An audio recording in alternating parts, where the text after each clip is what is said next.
Hey guys and gals, welcome back to Just Another Tattooed Biker, the motorcycle riding channel focusing on showing you the roads more and talking less. That being said, I'm trying harder to talk a little at the start of the video to give you the viewers my impressions and a little helpful info.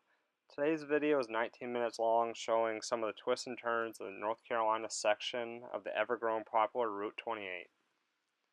Route 28 is more commonly known nowadays as Moonshiner 28 and starts from US 129 at the Tail of the Dragon in Deals Gap. Moonshiner 28 winds its way southeastward for about 103 miles through North Carolina, Georgia, and South Carolina. 83 of the miles is through North Carolina, and it ends in the town of Walhalla, South Carolina. Moonshine 28 got its name from being a famous road where the moonshiners would race revenuers during the Prohibition, and nowadays it's just a great road for any avid rider, or anybody else honestly traveling. The route is packed with tight twitchbacks and wide sweepers. I believe honestly most level of riders could handle it fine. Just take it at your own speed. The route has an occasional lake and waterfall like Sequoia Falls and Bridal Falls, where this video and Highland actually ends.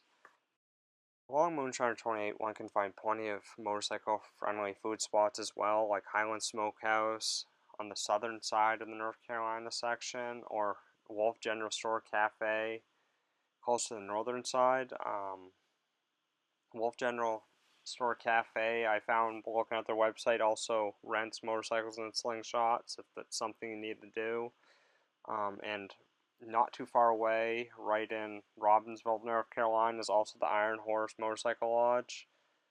And I just want to mention that I don't have any incentive to recommend these spots. It's just a few of the ones that I found on my travels. There's also various other accommodations of every type, from places you can camp to hotels.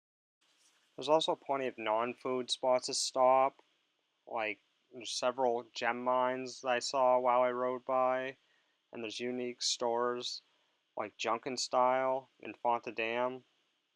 For a brief history of Moonshiner 28, the section of North Carolina 28, mainly the section between Franklin Highlands, dates back to 1922. By 1935, it extended from North Carolina down into Georgia and South Carolina.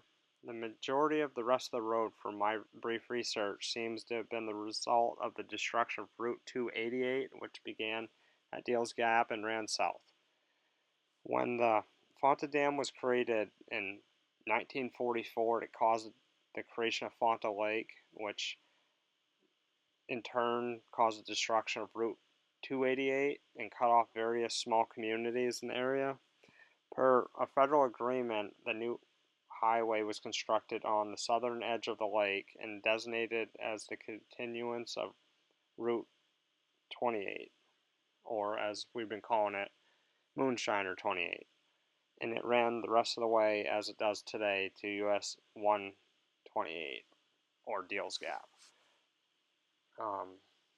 I would give this road honestly an 8 out of 10 for the Blue Ridge area. In my area of New England, I would give it probably a 10 out of 10. The road service was pristine, with minimal traffic compared to other roads in the area, like the Tail of the Dragon, which is honestly, for no better terms, a death trap. That road's way too over trafficked by people, and it seems to always be under construction, in my opinion.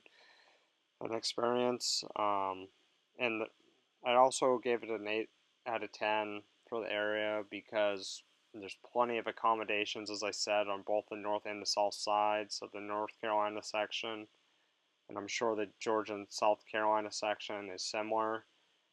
Why I would give it not a 10 out of 10 for the area, though it has the waterfalls, which are nice, especially Bridal Falls, which you can drive under, which you can see at the end of this video, which is great in the hotter months to cool down from the mist and the spray coming off the water.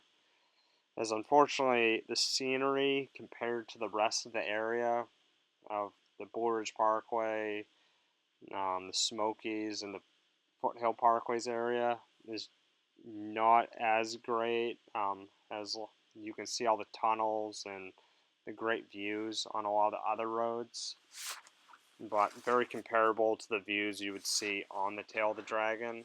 And honestly, the road is more for the twists and turns than anything else.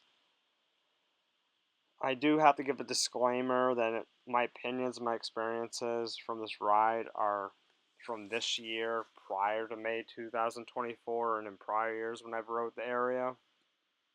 I have to say this because, as most of you would know, in the summer and fall of 2024, there was hurricanes and flooding that affected much of the Blue Ridge Parkway area, and I'm not quite sure the current road conditions or the closures in the area. That being said, it was an amazing road, and I would definitely recommend it over roads like the Tail of the Dragon in the area.